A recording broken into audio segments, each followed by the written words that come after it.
জি জি জি জি জি। এটা বিপ্লবী সিলেটে টেলিগ্রামে যুক্ত হলে তো এটাতে যুক্ত হওয়া যাবে। জি জি জি জি ঠিক আছে। একটা নাম্বার দিচ্ছি, বিপ্লবী সিলেট একটা নাম্বার। আচ্ছা, লিঙ্কটা এই টেলিফোনে একটু আর একটা টেলিফোনে একটু দেও। জি জি দিচ্ছি। ওইটা হৃদয়। আচ্ছা জি দিতেছে। ওই নাম্বারটা দিচ্ছি, আপু শুরু করেন। একটু আচ্ছা দেন নাম্বারটা দেন। নাম্বারটা একটু লেখেন +880 একটা মিনিট বলেন। +880 +880 1719 1719 48 48 20 20 43 43 ঠিক আছে। জি জি এখানে একটু লিঙ্কটা দিয়ে দাও। দিচ্ছি। ঠিক আছে, এখন শুরু করো। জি আপু আপনি শুরু করেন। জি আসসালামু আলাইকুম। আমন্ত্রণ জানাচ্ছি বঙ্গবন্ধু অনলাইন অফলাইন লাইভ টক শোতে দেশ ও দেশের বাইরে যারা আমাদের সাথে সংযুক্ত আছেন সবাইকে আমার তৃতীয় শুভেচ্ছা। আজকে আমাদের সাথে আমাদের স্টুডিওতে উপস্থিত আছেন জনাব ওবায়দুল কাদের এমপি, সাধারণ সম্পাদক বাংলাদেশ আওয়ামী লীগ, সড়ক পরিবহন ও সেতু মন্ত্রী।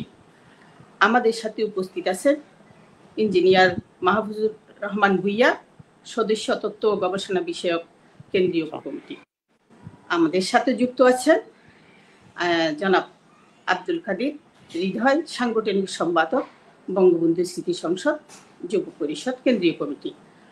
আমি উপস্থাপনায় আছি শাহিদা জাহান।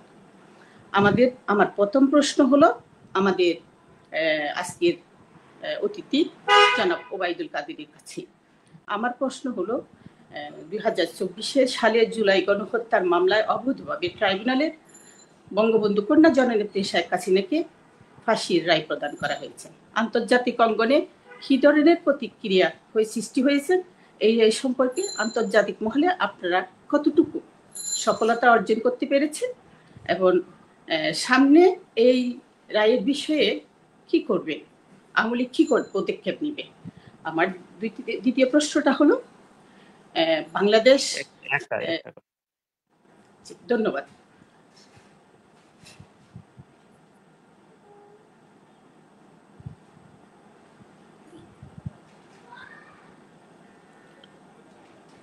জি লিডার, ধন্যবাদ। 5 আগস্ট নিয়ে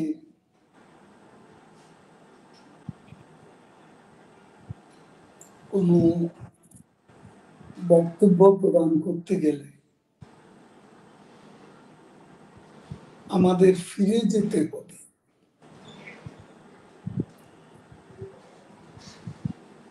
1971 সালে। আমাদের স্বাধীনতা সংগ্রামের চূড়ান্ত পর্যায়ে মুক্তিযুদ্ধ শুরু এবং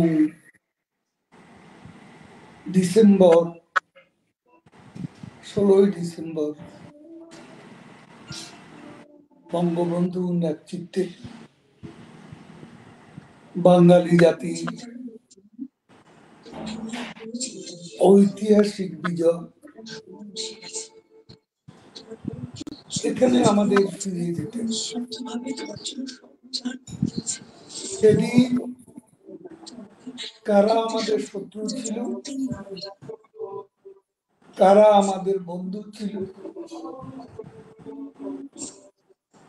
এ ব্যাপারে পরিষ্কার ধারণা থাকা উচিত।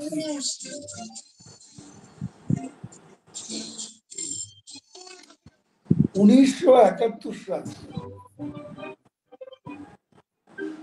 আমাদের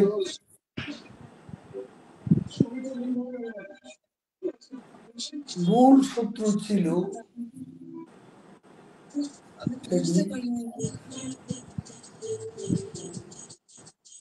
পাকিস্তান তথা পাক হানাদার বাহিনী। বাঙালির স্বাধীনতার আকাঙ্ক্ষাকে, মুক্তযুদ্ধকে দাবিয়ে রাখতে পাকিস্তান তাদের হানাদার বাহিনী বাংলাদেশের ইতিহাসে এক পৈশাচিক নিষ্ঠুরতম জেনোসাইড বা গণহত্যা সংগঠিত করে। সেদিন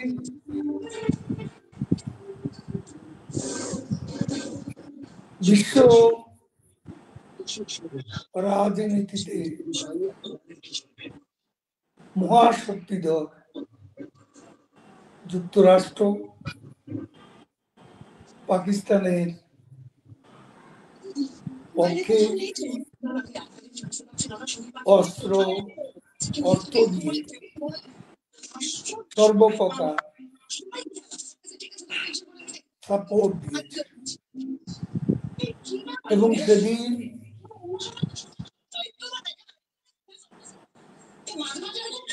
চীনের মতো শক্তিধর দেশও পাকিস্তানের সমর্থক হিসেবে। এখানে বলতে হয় চীন তখন পর্যন্ত স্বাধীন বাংলাদেশের অস্তিত্বকে এবং আমাদের লিবারেশন ওয়ারের পক্ষে কোন প্রকার অবস্থান না নিয়ে আমাদের মুক্তিযুদ্ধের বিরুদ্ধে অবস্থান নিয়েছিল। এখানে পরিষ্কার যে সেদিন আমরা আমাদের বন্ধুপক্ষ মিত্র বাহিনী আমাদের প্রতিবেশী দেশ ভারত মিত্র শক্তি হিসাবে আমাদের মুক্তিযুদ্ধের পক্ষে অবস্থান নিয়েছিল। এটা সুস্পষ্টভাবে আমাদের ধারণা থাকা দরকার এবং একত্রে 9 মাসের মরণপণ মুক্তি সংগ্রামের পর বঙ্গবন্ধুর নেতৃত্বে যখন বাঙালি জাতি বিজয়ের স্বর্ণদুয়ারে উপনীত হল, সে সময় আমাদের এই বাংলাদেশে যে আন্তর্জাতিক সম্পর্ক এবং প্রতিবেশীদের সাথে আমাদের সম্পর্ক এবং বিশ্ব পরিসরে যুক্তরাষ্ট্রের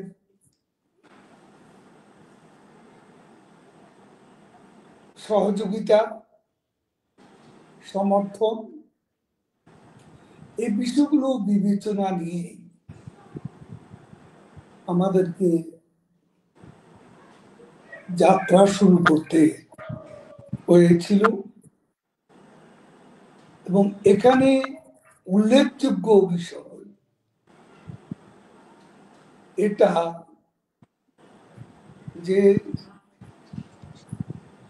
বিজয়ীরা আমরা বিজয়ী বাংলাদেশকে নিয়ে বঙ্গবন্ধুর নেতৃত্বে দেশ পুনর্গঠন পুনর্নির্মাণের কাছে আমরা এগিয়ে যাচ্ছিলাম।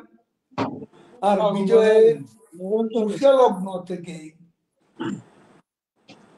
পাকিস্তান এবং যুক্তরাষ্ট্রের মদত পুষ্ট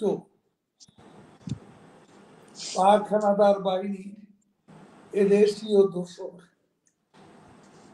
জামাত, ইসলামী ছাত্র সংঘ তথা ফার রাইট ফান্ডামেন্টালিস্টরা মুক্তিযুদ্ধে তাদের পরাজয়ের প্রতিশোধ নিতে আমাদের বিজয়ের উষালগ্ন থেকে ষড়যন্ত্র শুরু করে।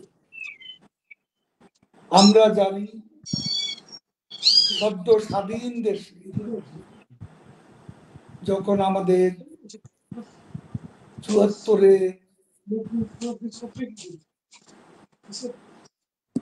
বাংলা আমাদের লক্ষ লক্ষ মানুষ দুর্ভিক্ষের কবলে পতিত হয়ে যাচ্ছিল, সেদিন নগদ অর্থে আমরা যুক্তরাষ্ট্রের কাছে যে খাদ্য কিনেছিলাম, জাহাজ,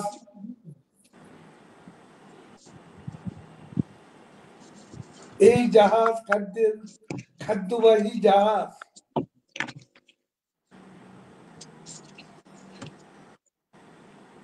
আমাদের সমুদ্র সীমায়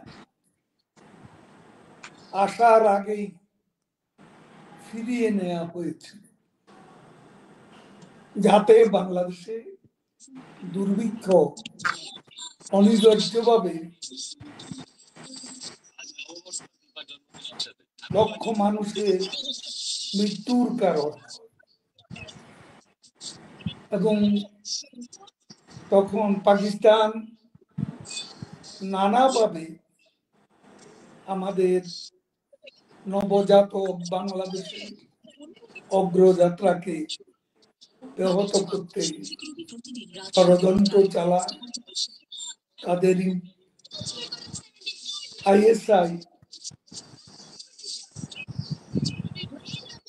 বাংলাদেশে এসে পাকিস্তানি দূতাবাসের মাধ্যমে ষড়যন্ত্রে লিপ্ত হয়। আমরা দেখলাম যে এটা শেষ পর্যন্ত 1975 সালের 15ই আগস্ট জাতির পিতা বঙ্গবন্ধু মুজিবের সপরিবারে হত্যাকাণ্ড মানব সভ্যতার ইতিহাসের এক কলঙ্কিত রক্তাক্ত অধ্যায়ের সূচনা করে। এরপর একই ষড়যন্ত্রের ধারাবাহিকতা তারা অভ্যন্তর আমাদের জাতীয় চার নেতা সৈয়দ নজরুল ইসলাম, শব্দ আসছে,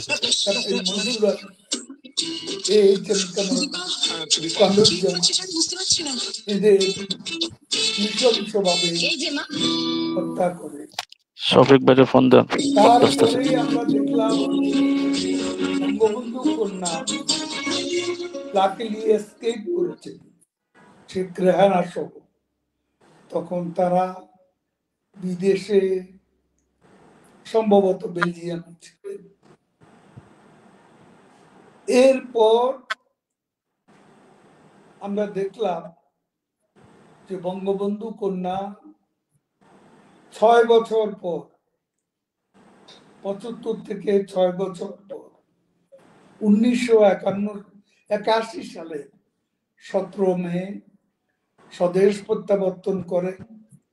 তার আগে ফেব্রুয়ারিতে অনুষ্ঠিত বাংলাদেশ আওয়ামী লীগের জাতীয় সম্মেলনে সর্বসম্মতিক্রমে ঐক্যের প্রতীক হিসেবে সভাপতি নির্বাচিত হয়েছিলেন। সেটা ছিল 75 থেকে 81। এবং আমরা 75-এর পর ক্ষমতায় আসতে পেরেছিলাম 1996 সালে। ক্ষমতায় আসার পর আমরা 5 বছরের বেশি টিকতে পারিনি। প্রেসিডেন্ট ক্লিন্টন এসে বাংলাদেশে গ্যাস বিক্রির প্রস্তাব দেয়। সেই প্রস্তাবে আমাদের নেত্রী প্রধানমন্ত্রী শেখ হাসিনা সম্মত হননি এবং সবিনয়ে প্রত্যাখ্যান করেন। 2001 সালেও আমরা ক্ষমতায় আসতে পারতাম। প্রেসিডেন্ট জিমি কার্টার মার্কিন দূত হিসাবে বাংলাদেশে এসে 2 প্রধান নেত্রী শেখ হাসিনা, খালেদা জিয়ার কাছে গ্যাস বিক্রির প্রস্তাব পুনরুল্লেখ করে। বঙ্গবন্ধু কন্যা এ প্রস্তাবে কিছুতেই সম্মত বেগম খালেদা জিয়া সম্মত হয়েছিলেন। এরপর আমরা দেখলাম 2001 সালের নির্বাচন ম্যানিপুলেট করে বিএনপি জামাতকে ক্ষমতায় আসতে সাহায্য করা হয়েছিল আন্তর্জাতিকভাবে। এবং এরপর আমরা দেখলাম বাংলাদেশে 2004 সালে 21শে আগস্ট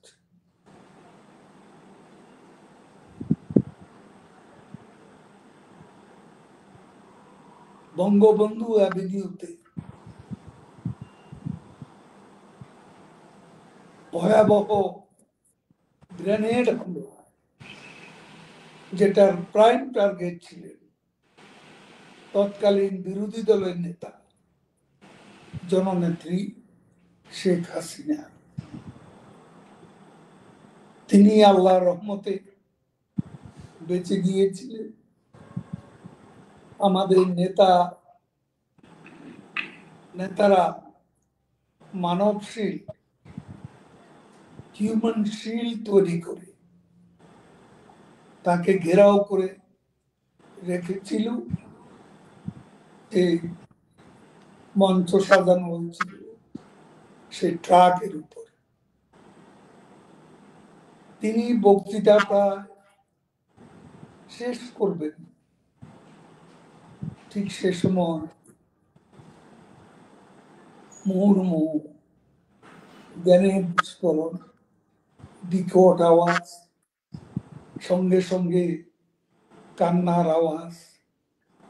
দেখতে দেখতে দেশটি প্রাণ ঢলে পড়ল, রক্তের স্রোত বয়ে গেল, শত শত নেতা কর্মী আহত হলো। বঙ্গবন্ধু কন্যা তার একটা কানের শ্রবণ শক্তি হারিয়ে ফেললেন। হয়তো তিনি মরেও যেতে পারতেন। আল্লাহ রসের শ্রম তিনি সেদিন বেঁচে গিয়েছিলেন। আমরা তো মনে করি 2008 সালে যে নির্বাচন অনুষ্ঠিত হয় জনমতের চাপে, শেখ হাসিনা যখন মুক্ত, তখন আওয়ামী লীগ সেই নির্বাচনে বিপুল জনসমর্থন পেয়ে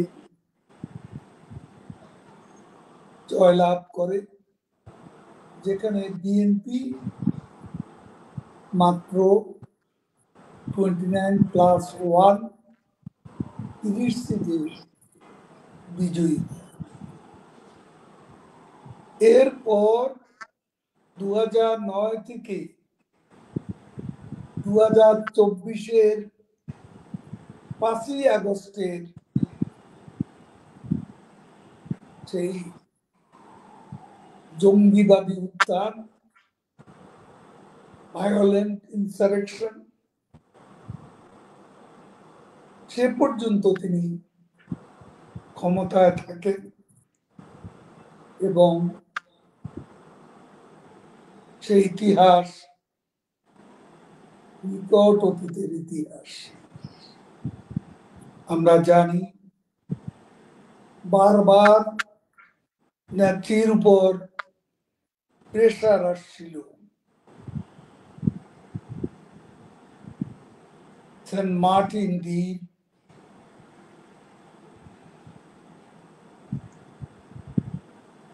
বিদেশি শক্তির কাছে তুলে দিতে হবে, একের পর এক প্রেসার। এর মধ্যে তার জীবনের উপর 24টি অ্যাটেম্পট হয়ে গিয়েছে এবং অনিবার্য মৃত্যুর মুখ থেকে বারবার আল্লাহর রহমতে তিনি রক্ষা পেয়েছিলেন। আজ একথা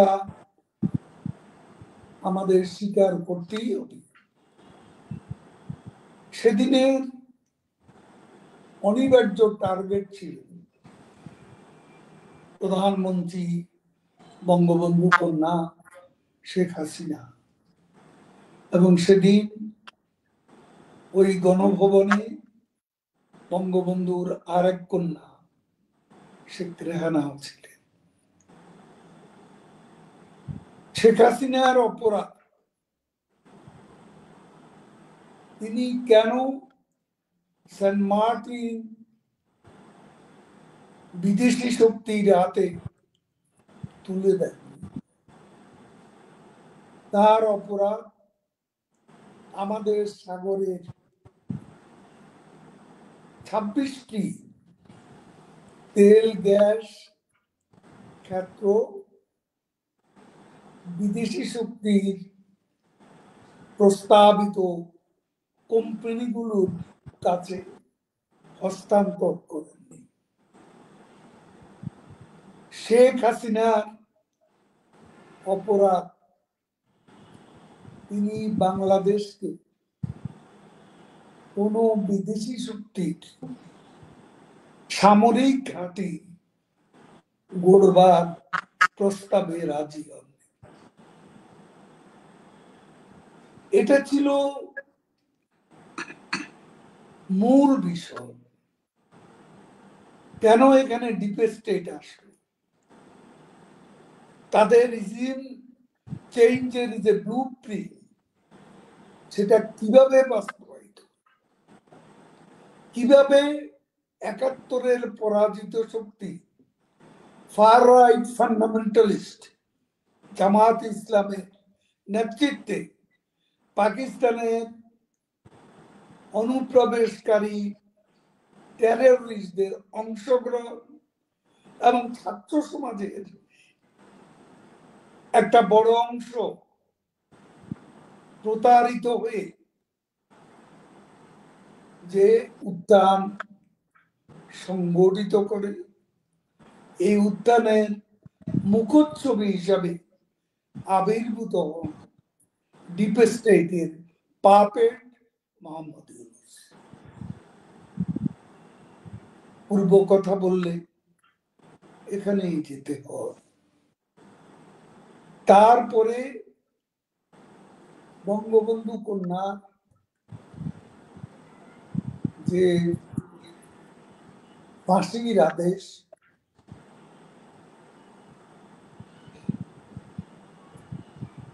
এবং 5 আগস্ট তিনি বেঁচে যাবেন, ষড়যন্ত্রকারীরা সেটা ভাবেনি। কিন্তু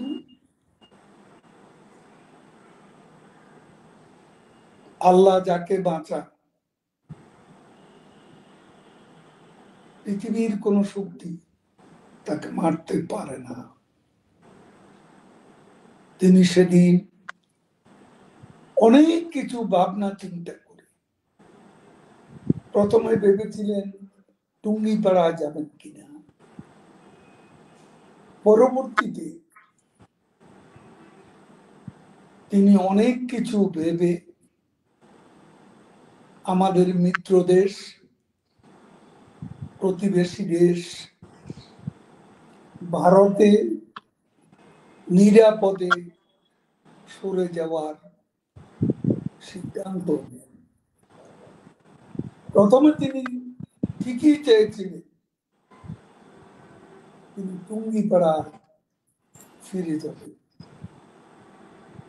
কিন্তু বাস্তবে সেটা হয়নি। আমাদের বড় দুর্ভাগ্য যে সেনাবাহিনীর জন্য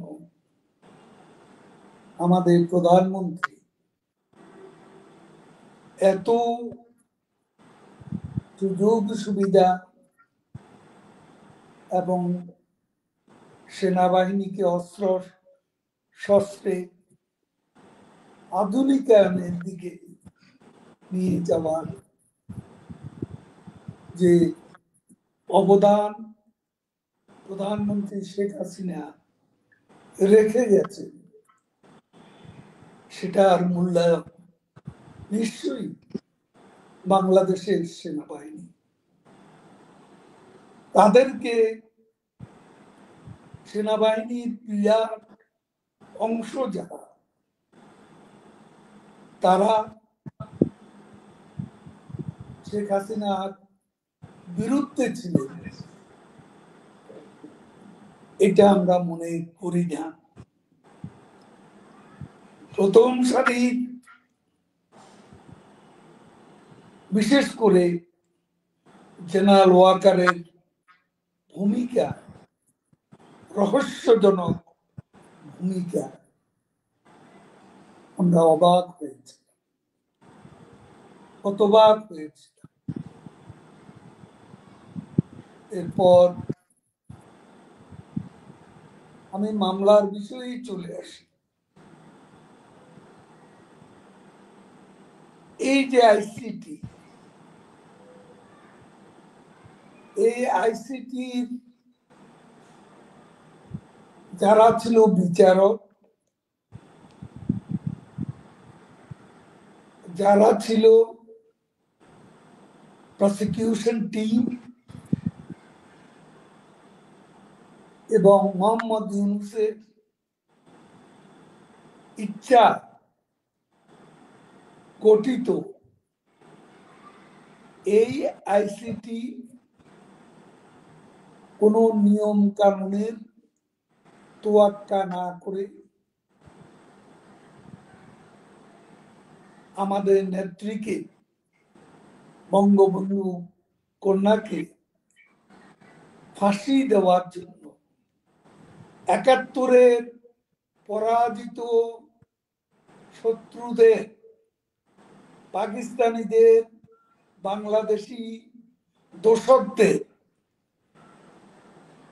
1973 সালে মানবতা বিরোধী অপরাধ, যুদ্ধাপরাধের জন্য যে আইসিটি গঠিত হয়েছিল এবং শেখ হাসিনা প্রধানমন্ত্রিত্বকালে এই আইসিটিতে একাত্তরের যুদ্ধাপরাধীদের প্রথম সারির কয়েকজন নেতাকে ফাঁসি দেওয়ার পর 2024-25, এখন তো 25, এই 25-এ শুরুতেই তারা বিচার প্রক্রিয়া শুরু করে এবং তারাই বলে নভেম্বরের মধ্যে তারা বিচার কার্য সম্পূর্ণ করে। এখানে যে তাজুল ইসলাম চিফ প্রসিকিউটর, এই লোক কিন্তু শেখ হাসিনার আমলে যুদ্ধাপরাধীদের বিচারে যে আইসিটি ছিল সেখানে যারা ফাঁসির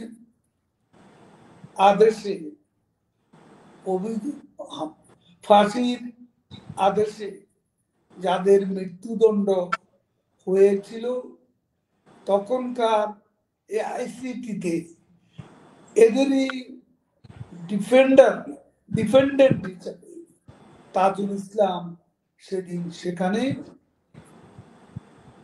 তার প্রভুদের অর্পিত দায়িত্ব পালন করে এবং সেখান থেকেই তার মধ্যে একটা প্রতিশোধ প্রবণতা, প্রতিহিংসার মানসিকতা তৈরি হয় এবং তাকে চুজ করতে পাপেট ইউনুস ভুল করে। এই প্রসিকিউশন টিম বিচারকদের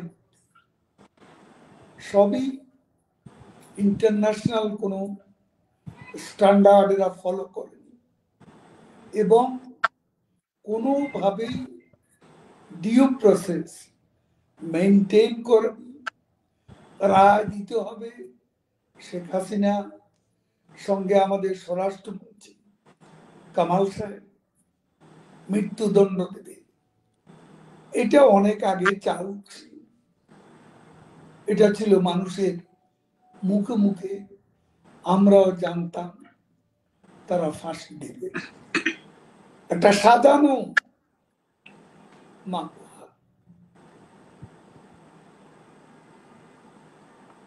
একটা ভুয়া মামলা, একটা প্রহসনের justice, mockery of justice, politically motivated, pre-decided। এই অবৈধ মামলা, অবৈধ সরকারের যে রায়, সে রায় হাস্যকর, অবৈধ একটা রায়। এ রায় বাংলাদেশের জনগণ প্রত্যাখ্যান করেছে। আওয়ামী লীগ ঘৃণা ভরে প্রত্যাখ্যান করেছে। বাংলাদেশে 5 আগস্টের পর লকডাউন, শাটডাউন, ব্যাপক সাড়া, ব্যাপক সমর্থন ছিল দেশের সাধারণ মানুষের। তারা কিছুতেই এই রায় মেনে নিতে পারে। সারা দেশেই ক্ষোভ সঞ্চারিত হয়েছে, এখনো প্রতিবাদের ঝড় বয়ে যাচ্ছে এবং ক্রমেই জনগণের পুঞ্জীবিত ক্ষোভে বহিঃপ্রকাশ করছে। আন্তর্জাতিকভাবে এরা যথেষ্ট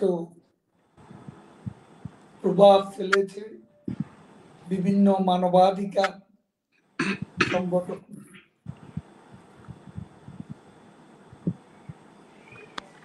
এবং বিভিন্ন দেশের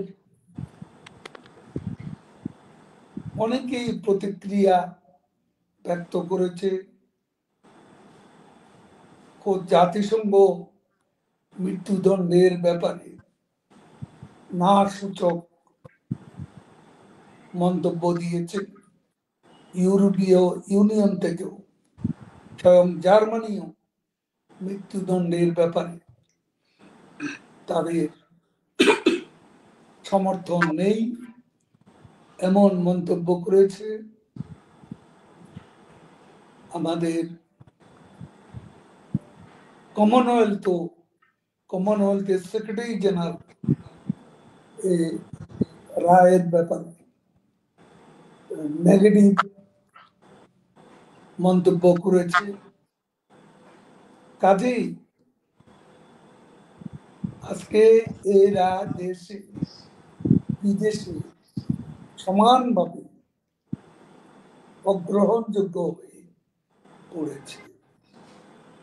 আমাদের প্রতিবেশী দেশ ভারত, যেখানে আমাদের নেত্রী তাদের নিরাপদ আশ্রয়, ভারতও ইউনূস সরকারের পাঠানো যে শেখ হাসিনাকে এক্সট্রাডাইট করার জন্য সেই প্রস্তাব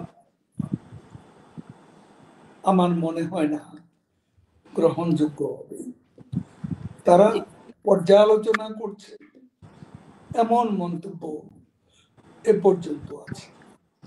জি লিডার, আরেকটা আমার একটা প্রশ্ন হলো যে কমনওয়েলথের সদস্যরা এই যে কিছুদিন আগে বাংলাদেশ আসছেন, বাংলাদেশ বিরোধী দলের যে নেতারা আছেন বিএনপির সাথে, জামাতের সাথে এবং আমাদের যে এনসিপি এবং জাতীয় পার্টি দুইটার দলের সাথে বৈঠক করেছে।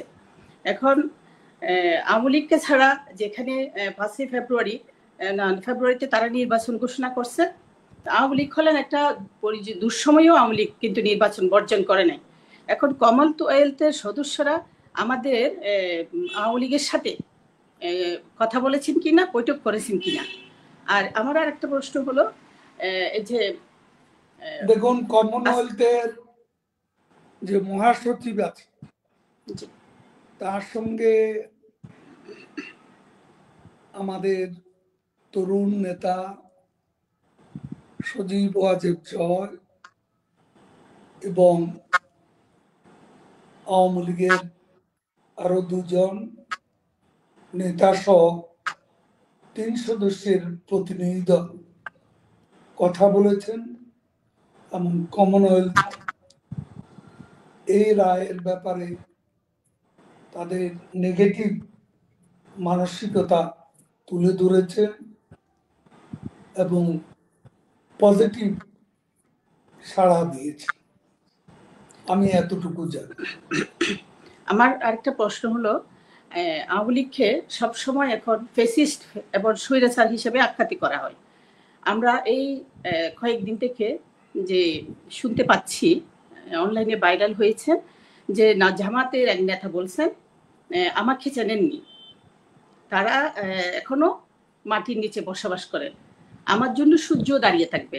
আল্লাহ আমাদেরকে সিদ্ধান্ত দিয়ে ফেলেছেন। লিডার আরেকটু উনি আরো বলেছেন যে আমাদের কথাই তো এই ব্যাপারে আপনার বলার দরকার নেই। জি, এই ব্যাপারে আপনার বক্তব্য। এটা বলার দরকার নেই। আপনি জানতে চান ইলেকশনে আমরা অংশ নেবে কিনা, এটাই তো? জি জি। এই ইলেকশন পাপেট ইউনূসের মস্তিষ্ক প্রসূত একটা রহস্যময় সাজানো তামাশার নাটক করার জন্য রাজনৈতিক দলগুলোকে বিভিন্নভাবে ক্ষমতার টোপ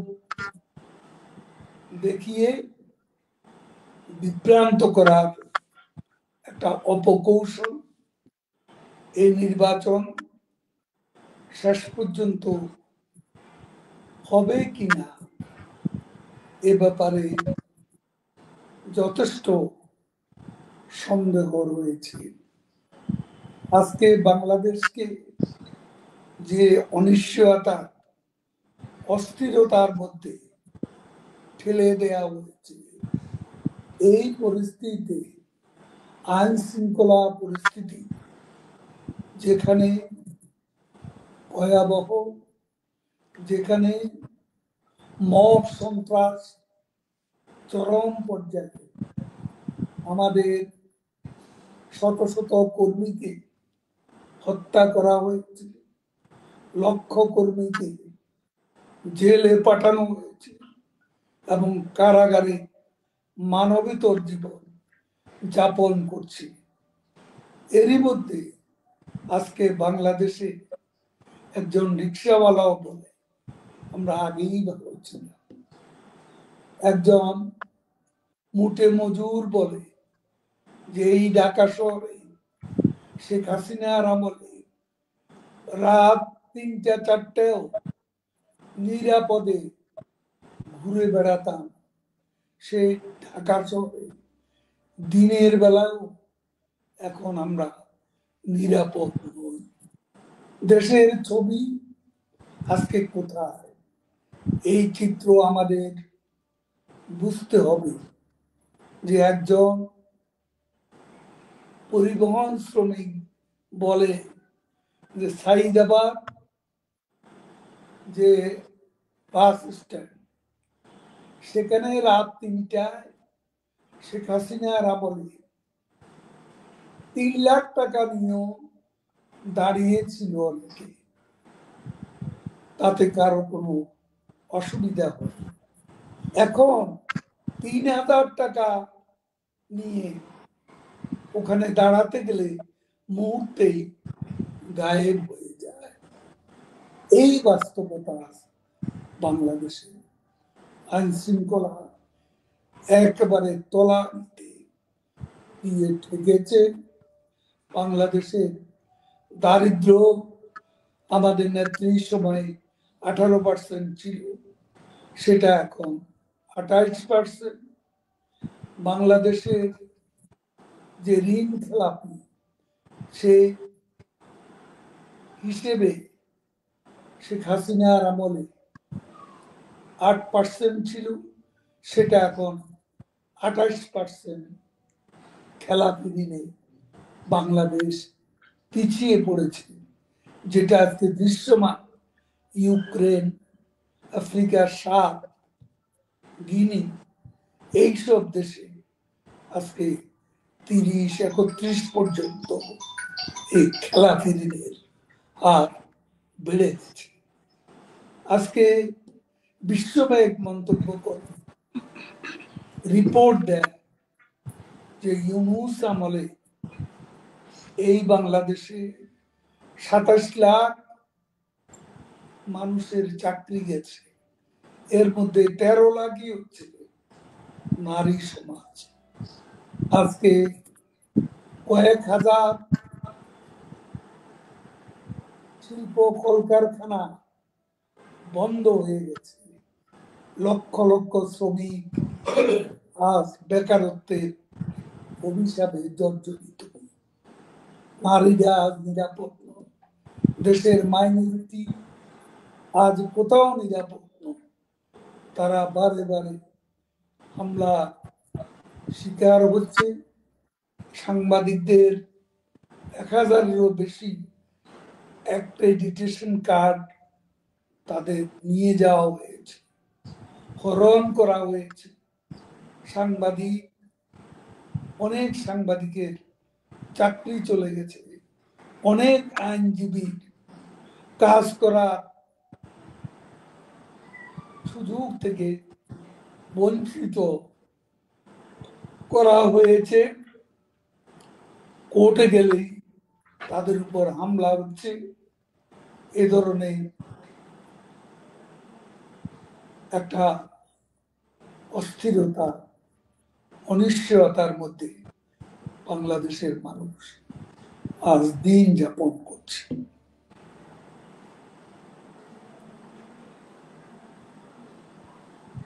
আর কি বলবো? জি, ধন্যবাদ। আপনি আমাদের সাথে থাকবেন। শেষ করে দেন। আমি এখন যাচ্ছি বাংলাদেশ আওয়ামী লীগের তথ্য গবেষণা বিষয়ক উপকমিটির সদস্য ইঞ্জিনিয়ার মাহফুজুর রহমান হাবিন ভাইয়ের কাছে। আপনার কাছে আমার প্রশ্ন হলো, আওয়ামী লীগের মতো এমন একটি জনপ্রিয় রাজনৈতিক দল কেন এমন হলো, এর সঠিক যদি ব্যাখ্যাটা দেন। জি, অসংখ্য ধন্যবাদ। আজকে এই ভার্চুয়াল সভায় উপস্থিত আছেন বাংলাদেশ আওয়ামী লীগের সাধারণ সম্পাদক, বিপ্লবী নেতা, আমার শ্রদ্ধাভাজন জনতা ওবায়দুল কাদের এমপি।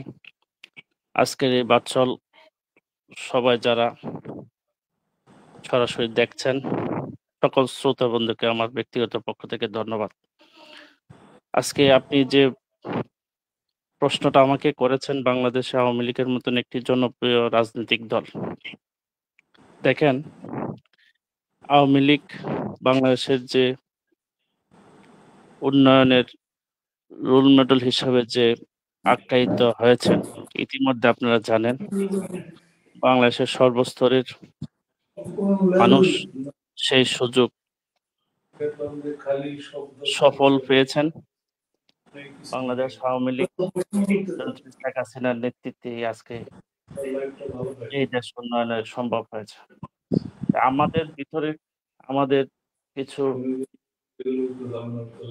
ছিল, এই 16 বছরে আমাদের কিছু ব্যর্থতা ছিল, সেগুলো আমরা অস্বীকার করব না। আমরা এই তরুণ প্রজন্মদেরকে আমরা সঠিক মুক্তিযুদ্ধের ইতিহাস, সঠিক মুক্তিযুদ্ধের চেতনা উদ্বুদ্ধ করতে পারি। তরুণদেরকে সঠিক ইতিহাস আমরা শিখাইতে পারি নাই বলে আজকে তরুণ সমাজ, ঢাকা বিশ্ববিদ্যালয়ের মতন শিক্ষার্থী মেধাবীরা আজ রাজপথে নেমে এসে তুমি কে আমি কে, রাজাকার রাজাকার বলে স্লোগান দেয়।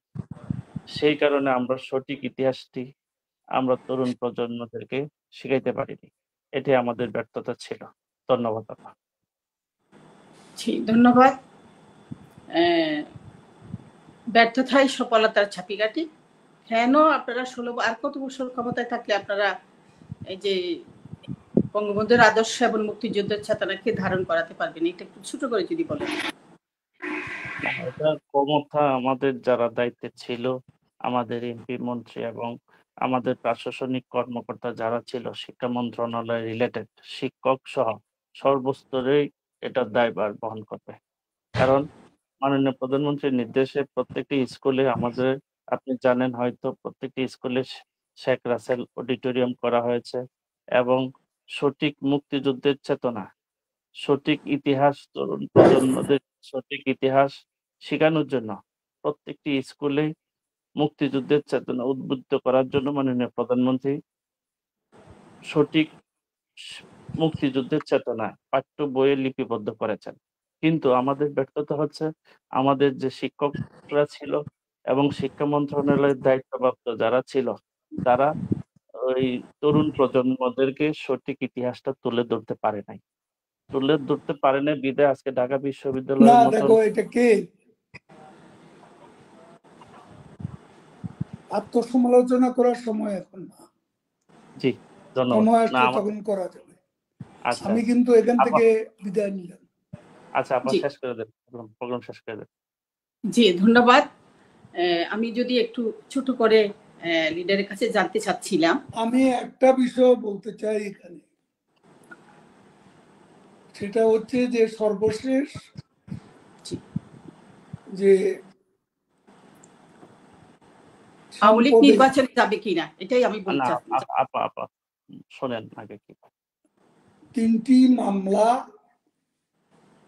7 বছর করে 21 বছর কারাদণ্ডের আদেশ দিয়েছে এবং সজীব ওয়াজেদ জয়, সাইমা ওয়াজেদ পুতুল, তাদেরকেও 5-5 বছর কারাদণ্ড প্রদান করেছে এ অবৈধ সরকার। আমি এ প্রসঙ্গে বলতে চাই যে মোহাম্মদ ইউনূসের পূর্বাচলে 4080 একর জমি আছে তার নামে, উত্তরায় 300 একর এবং চট্টগ্রামে 37 একর। সেখানে বঙ্গবন্ধুর পরিবারের সদস্যদের বাংলার মাটিতে কি একখণ্ড জমিও পাওয়ার অধিকার নেই? আর আজ যেই জমি প্লটের জন্য নেত্রীকে 21 বছরের দণ্ড দিয়েছে, তাহলে মোহাম্মদ ইউনূসের 4080, 67 এবং 300 একর এর জন্য তার কি বিচার হওয়া উচিত, কি রায় হওয়া উচিত, কি দণ্ড হওয়া উচিত, কোন অধিকারে তিনি এত সম্পদের মালিক হলেন? এটা আমাদের প্রশ্ন। নির্বাচন নিয়ে আমি বলতে চাই, বাংলাদেশের 60-62% জনগণের সমর্থন পুষ্ট আওয়ামী লীগকে বাদ দিয়ে এই দেশে কোনো ফ্রি, ফেয়ার, পার্টিসিপেটরি, ইনক্লুসিভ নির্বাচন কোনোভাবেই সম্ভব নয়। আজকে সর্বকালের সবচেয়ে ভালো নির্বাচনের যে স্পর্ধা ইউনূস সাহেবের, দেশের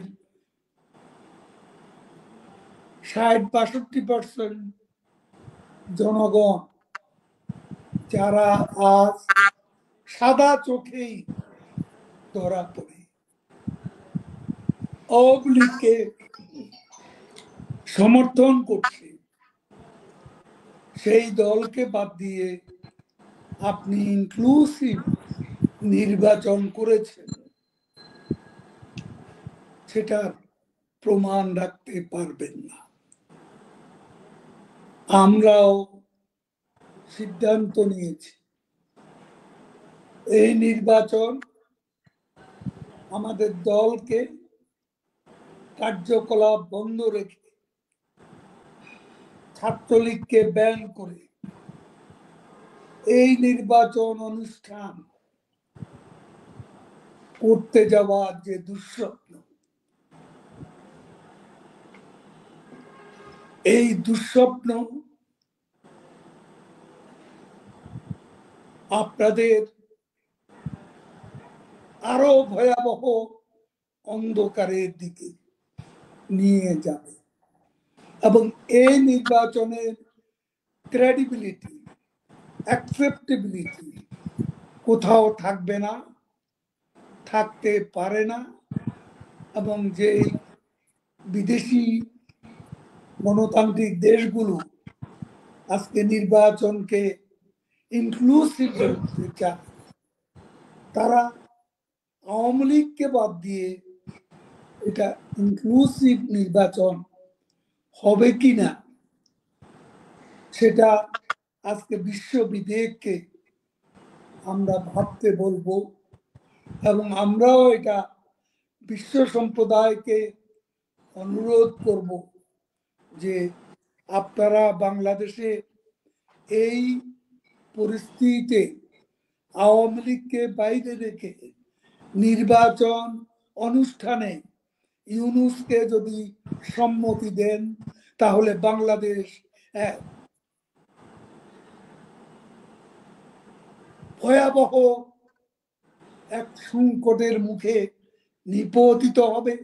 বাংলাদেশে কনফ্রন্টেশনের রাজনীতি, সহিংসতার রাজনীতি চরম পর্যায়ে পড়বে এবং গোটা দেশ অরাজকতা, বিশৃঙ্খলার কবলে পড়বে। আবার শেষ করে দিন। জি ধন্যবাদ। জি ধন্যবাদ। এতক্ষণ পর্যন্ত আমরা সুন্দরভাবে আমরা বিশ্লেষণে শুনেছি।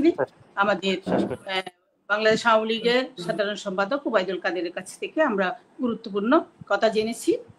আপনাদের সকলকে ধন্যবাদ।